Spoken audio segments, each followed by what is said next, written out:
Okay, today is a pretty simple and short book, A Teacher for Bear.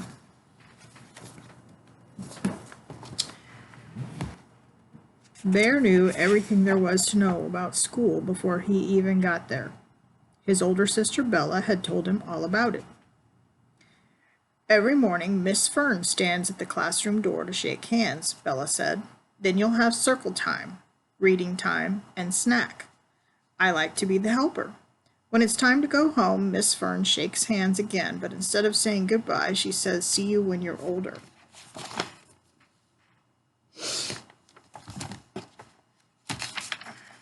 On the first day, Bear sent Mama away at the schoolhouse door. He wasn't afraid because he knew just what to expect. All by himself, Bear marched down the hall to Miss Fern's classroom and stuck out his hand ready to shake. Miss Fern smiled when she saw him, but instead of shaking hands,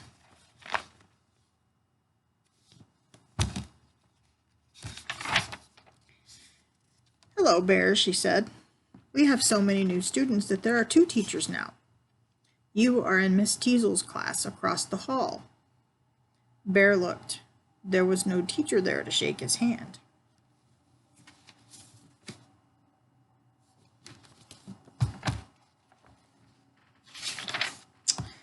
Inside the new classroom, Miss Teasel was handing out name tags.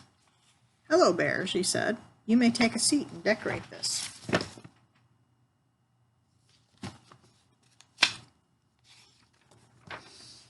While Bear colored, he kept looking at the clock. 2 minutes passed, then 5. Miss Fern must have started circle time by now. But Miss Teasel was still walking around the room, talking to the other students.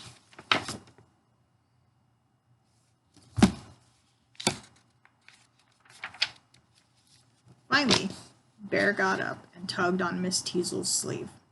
"When is circle time?" he asked. "We don't have circle time, Bear," Miss Teasel said. "First we do art, and then we have morning meeting." "Miss Fern has circle time first," Bear said. "I see," Miss Teasel said, "but I do things differently." But Bear wanted to do things the way Bella had told him.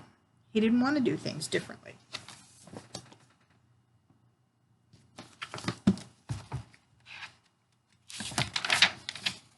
After morning meeting, Miss Teasel clapped her hands.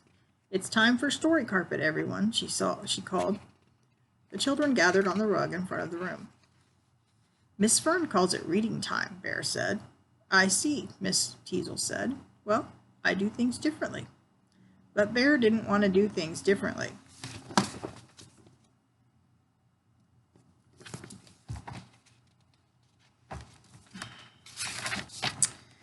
At snack time, Miss Teasel brought out juice and graham crackers. "Can I be the snack helper?" Bear asked. "Thank you for offering, Bear, but handing out snacks is my job." "Miss Fern," Bear started. "I know," Miss Teasel started. "You do things differently," Bear finished.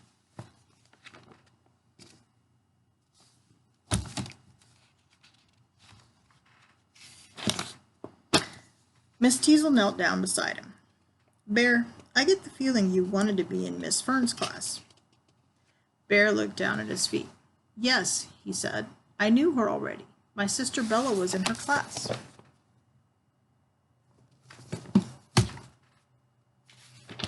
"Do you want to know a secret?" Miss Teasel asked. Bear nodded. "Miss Fern was my teacher, too. I want to be a good teacher like she is, but I don't want to be a copycat. I want to do it my own way."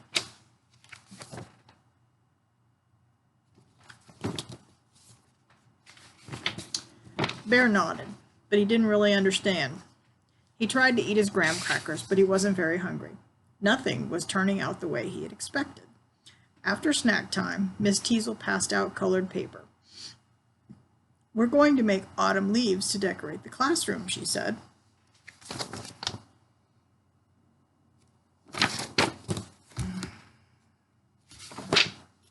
Bear listened to Miss Teasel's directions.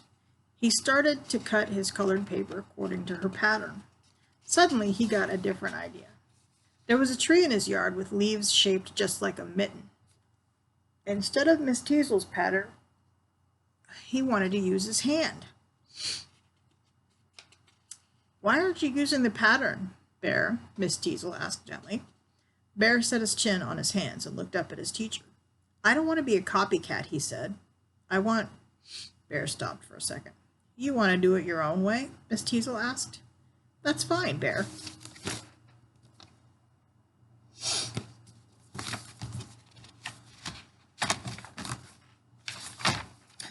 Bear nodded and got to work. He traced his hand on the paper using a red crayon. Then he used the scissors to cut his leaf out. Finally, he colored it. Why, Bear, Miss Teasel exclaimed, what a wonderful leaf. Bear felt very proud.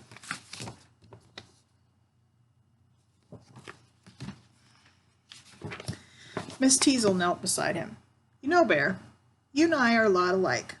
We like doing things our own special ways. That doesn't mean we can't do some things that other people do. Is there one thing you'd like me to do the same way as Miss Fern? Bear whispered in Miss Teasel's ear. That afternoon, when it was time to go home, Miss Teasel stood at the door to say goodbye to her students. See you when you're older, she said.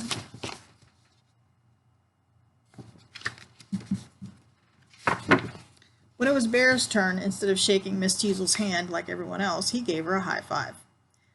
I see we're doing things our own special way, Bear, Miss Teasel said, smiling. Bear nodded. We sure are.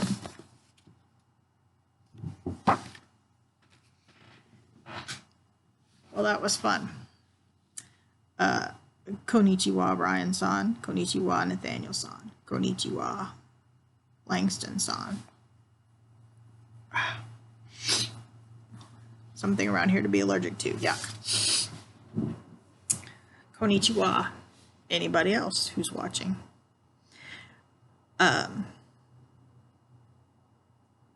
Going to school when you first start school can be challenging. And if you don't have someone older in your family to tell you about what school is like, then it can be even more challenging. I personally always really liked school for reasons which we shall not go into here. But I enjoyed learning new things. I liked learning how to write. I already knew how to read when I went to school, so that was no big deal. But I learned how to pronounce a lot of words from reading them. So when I got into school, I had to learn how to say them properly because the way I figured out how to say them from reading them wasn't always right. And there are still some words that I don't pronounce properly, even at age 55, because I've never heard them said by someone who knows how to say them. And if there's something I'm not sure about, when I'm reading in my Kindle, I can highlight the word, and there's a little thing that I can scroll through, and I can hit a button, and it can say the word for me. Most of the time, I have been saying the word right in my head, but sometimes I have been saying it wrong. Big deal, you know? You learn something new every day, and if you don't learn something new every day, then there's something wrong with you. Got to learn something new every day, even if it's just something small. So, happy Monday, and sayonara to all of you, and enjoy the story.